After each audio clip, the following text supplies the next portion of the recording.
It started, honestly, it started on Monday's practice. It's the most consistent we've played all week long, and the last 2 weeks we've been focusing really hard that every practice is more important than games, and every player on the team showed up every single day this week, and that's exactly what we needed to really have our first consistent Friday game on a Friday-Saturday back-to-back league play. So couldn't be more proud. It's every single player contributed to today's win. Early on in the contest, you find yourself in a 3-goal hole.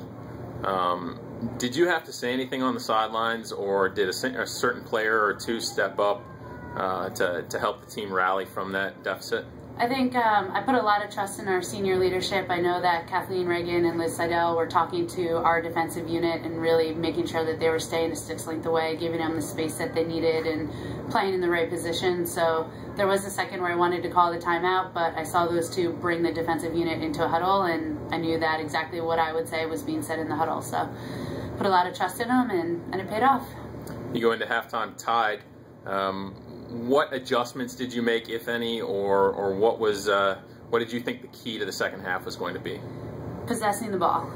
First half, we had a couple. We were being aggressive. We were looking to make those drives, and our driving opportunities weren't there, but we were really successful off the crease. So it became, our initial game plan going into the game was to work off give and goes from the top, and going into the second half, it was forget the give and goes. We're working hard off the crease, stay spread out up top, and if you do go for the drive, pass from high to low and get it back down to the crease so that we can continue to have those successful drives and or sort of wheel plays off the crease. So that was our game plan going into the second, and it definitely flustered them, took them out of their game, which was huge.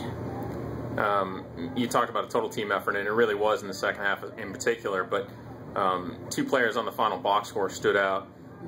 Katie Sipple and Hannah Conley, both with 3 goals and 3 assists on the day. Talk about their play and what it meant.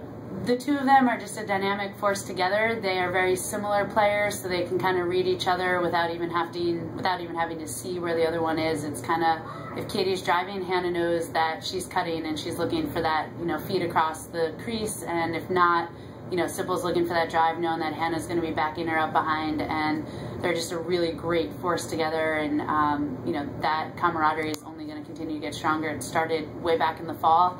It was just an automatic click, and it's getting better every single day. So we'll definitely continue to count on both of them and ride that dynamic pretty hard, our final few games.